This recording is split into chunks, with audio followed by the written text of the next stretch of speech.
Namaste, World Raisers. Sabine and Roger here. Let's watch Why Hindus Worship Different Gods with Jason Gregory. Yeah, looking forward to this. I have watched some of his videos before. This is the first time we're watching it on our channel. And Sabina has never watched anything by him. So let's check it out. Make sure you hit that like button for the gods. And let us know your favorite. Who are you devoted to, if you are devoted to any? Or maybe you're devoted to all of them. Let us know, and here we go. In Sanatana Dharma, Hinduism, the Devata tradition is one of the most important aspects of the tradition itself, but it is one of the most confusing for those who live outside of India. Within India, of course, everyone knows what the Devata tradition is. Even for myself, when I first visited India over 15 years ago, I was always confused as to how a certain Devata was chosen for each particular person. Now, when I say Devata, we're talking about the so-called gods here of Hinduism. But we need to think about the gods here in a different aspect. There are some gods that are a representation of Brahman, the ultimate reality, and they are Shiva and Vishnu. But then you have the attendants of these gods, where you'll have the son or the daughter or the wife or another helper who are, as I said, the attendant to what Shiva and Vishnu would be called the Ishta Devata, right? So below that we have the other Devatas. So we have Ganesha, we have Skanda, and we have Parvati. We have all of these type of gods, but they are aspects of the ultimate reality. I love Even it. Shiva and Vishnu themselves represent different aspects of that one ultimate reality. Some say that Shiva represents the ascetic aspect, the meditative, the recluse, while Vishnu represents the cultural aspect of the Sanatana Dharma tradition. But nevertheless, we have this tradition, right? This Devata tradition. So how does a Hindu actually get the Devata, right? So usually the Devata will be given to the child when they're young. This is your God going forward. This is who you will worship. But worship's an incorrect word. Build a relationship with is what we need to understand, which I'll get more into. Beautiful. But you are given this God to build a relationship with over your entire life. Now, that's usually based on the temperament of the child. And so some say that, if the child has a temperament towards more of being more meditative, more calm, more of a loner in some sense, they might gravitate more to Shiva. Or if they're highly intelligent and have a good emotional center, maybe they'll be gravitate towards more like Ganesha. And so there's a lot of different aspects as to why a Devata is chosen for a young child, but usually that's how it goes. It usually is based on a temperament. But then we also have the Kula Devata. Now the Kula Devata are ancestral deities, right? And so the ancestral deity is one that's passed down through the family. And so sometimes you are just given that Devata because you are part of that family and you're just living on that tradition, which is very beautiful. I love that lineage aspect of the deity tradition in Hinduism. But a lot of the times it's usually based on the temperament of the person. And so for myself personally, I naturally gravitated more towards Shiva and Ganesha, not only because of my life in South India, but also because of my temperament towards knowledge and the ultimate knowledge actually of Advaita, and kind of being someone who will go away to the mountains to be in sadhana. And that's just what feels comfortable to me, to go away to the mountains, to be absorbed in the knowledge, to be a temporary ascetic, you could say. I'm not hardcore like someone who's like a yogi who goes up into the mountains. But my temperament and my attraction to Shiva particularly was just something that was purely innate. And this is usually what happens for most people, not just Indians, but people outside of India who are drawn to Sanatana Dharma. They feel an affinity with a particular god because it represents, in some sense, an aspect of themselves. And that's what's important. in this tradition. Now, getting back to the word worship, right? People outside of India will use the word worship. Now, in India, there's the word bhakta. Now, bhakta means devotion to a god or to the ultimate reality, or actually through the god as a vehicle to the ultimate reality. In some sense, to an attendant of the ultimate Ishta Devata. So, for example, if people worship Ganesha, Ganesha is in some sense an attendant to Shiva, right? So they build a relationship with that Devata to have a relationship with the Ishta Devata. Now, so we're not talking about worship here. We're more talking about a devotional relationship you have. It's almost similar to the devotional relationship you have to your parents or your siblings. But in some sense, this is a relationship of the sacred, even though obviously you can have a sacred relationship with your family and your loved ones. There's no doubt about that. But this is something different, right? This is with an aspect of the ultimate reality.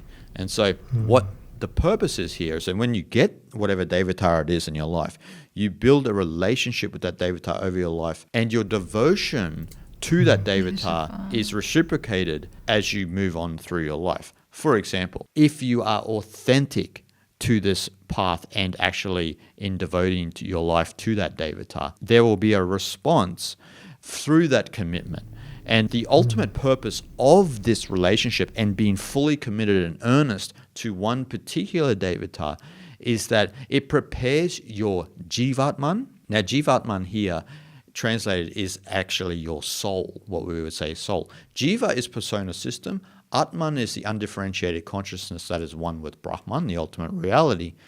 And when they are entangled like this, this is what lives life after life, the Jivatman, right? This is what comes back life after life, because the jiva has not been cleansed out of your being, and so you are not abiding as Atman. So the thing is that the Jivatman is being prepared for moksha, for release, for liberation in this life. That's the point of being devoted and being committed to a particular Devata, because that commitment is reciprocated through the release of the jiva. So your full commitment to that deity is what gives you that. So think about it in this sense, right? If you are fully committed to Shiva, what is the energy of Shiva? The energy of Shiva is to abide in the ultimate Brahman, the ultimate reality of existence, and not drawn into worldliness. So if you're abiding in that energy constantly, you're thinking about it, you're worshipping, or you are devoted to Shiva in that way, that becomes a reflection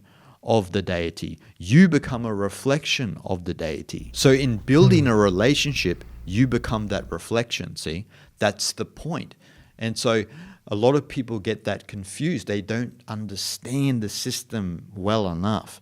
But that's what it's all about. It's in building that relationship that gives you the possibility of moksha, because you are becoming a reflection of that deity. And then that opens the possibility within you to abide in your true pure nature and to abide in the ultimate nature of the universe, which we all are, and you are that.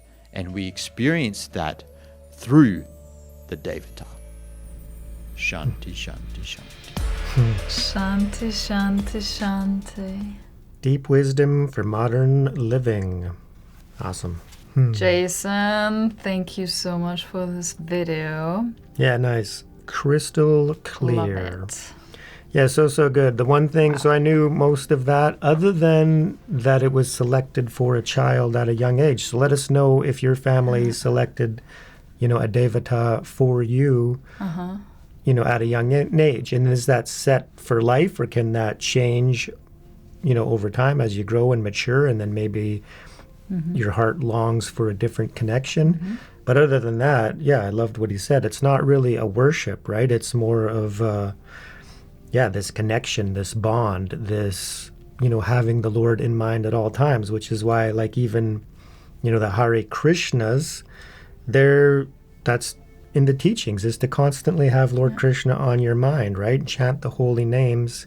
So you're building that commitment and that bond for life. And that does, so you're connecting to the divine. And that's why one thing I love about Sanatana Dharma is that there is so many ways to connect based on your temperament, and other factors, right? So then, to me, it just represents an unlimited God, unlimited truth, right? So many ways to connect. Even the highest, devatas, the highest gods in Hinduism, so Shiva and Vishnu, even they have many ways to access them, right? So they got many like incarnations. Shiva has these anshas. Even Hanumanji is a part of Shiva, right? Lord Ganesh, you can access Shiva. You can Hanumanji, you can access Vishnu, right? And then you got Vishnu worships Shiva, and Shiva worships Vishnu, and that just shows that even when there's a form of the absolute reality, even that form is teaching that all forms need to worship and surrender onto something. So they worship and surrender onto each other until you get into the absolute reality that's beyond duality. And then there is only one that's beyond name and form. So of course it's not displaying this worship, but up until that point, everything is devoted to something greater than itself. Even the highest deities, it's just incredible, right?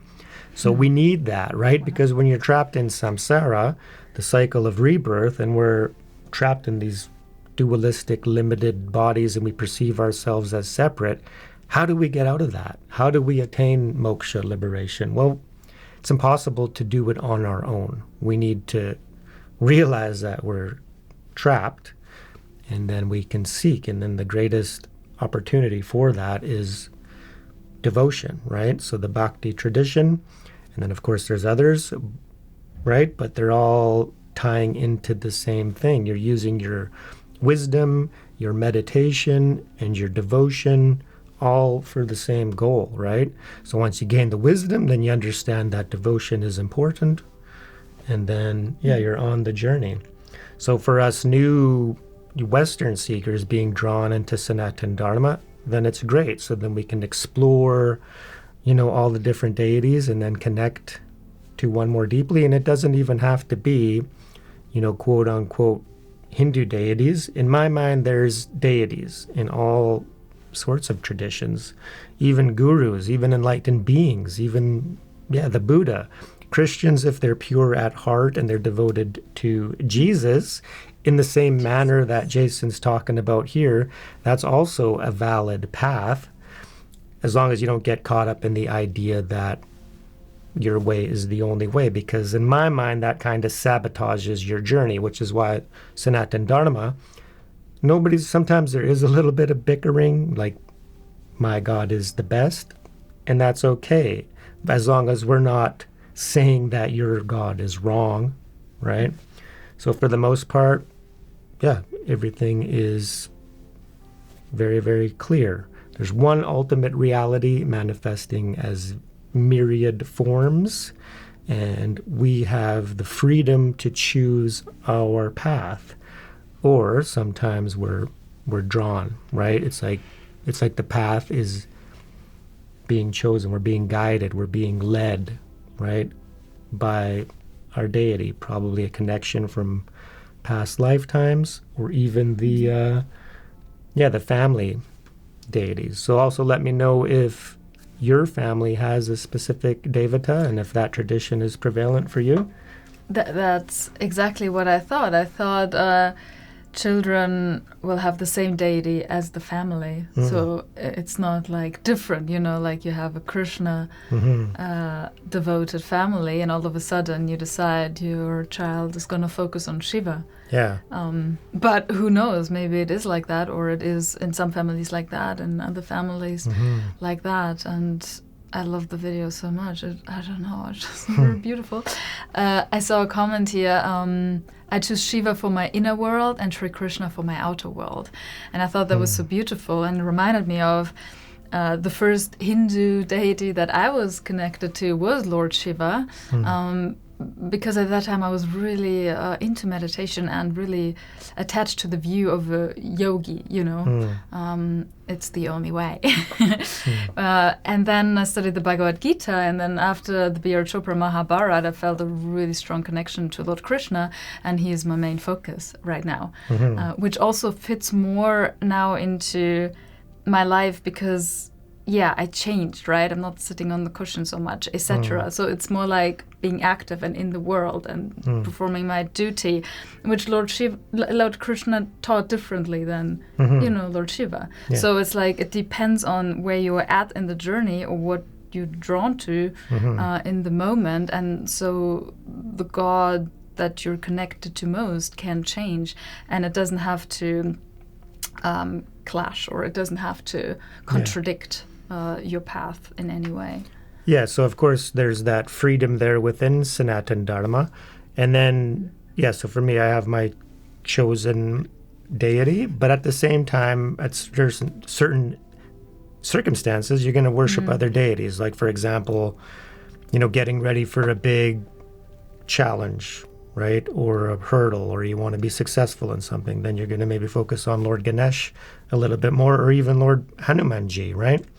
So very much that aspect of, you know, strength and out there in the world and action driven, right? So, very, very cool. Yeah. I want to watch more of Jason Gregory. So clear and beautiful accent. Maybe Australian, yeah. You're right. Australian, New Zealand, not too sure. Yes, so 124,000 subscribers. I think that is ways too little for him. Yeah, his videos are... And he's got some really cool thumbnails. I love them. Amazing. Yeah, so please go check him out, subscribe. And thank you, Jason. Keep pumping out these amazing videos. Yeah, so meaningful. He also wrote a book. We saw it popped up briefly. Totally. So great human being. We need more of them. Yeah, totally. Embracing Sanatana Dharma, sharing it, which is, I love it even more now because I don't have to do that. He's doing these videos. It's perfect. I can do other videos. Exactly. Coming up. So we all follow our own path with the blessing and the focus on our God. Absolutely. Okay. Thanks, guys. May the God of your understanding bless you. Yeah, and let us know everything. Peace. Peace.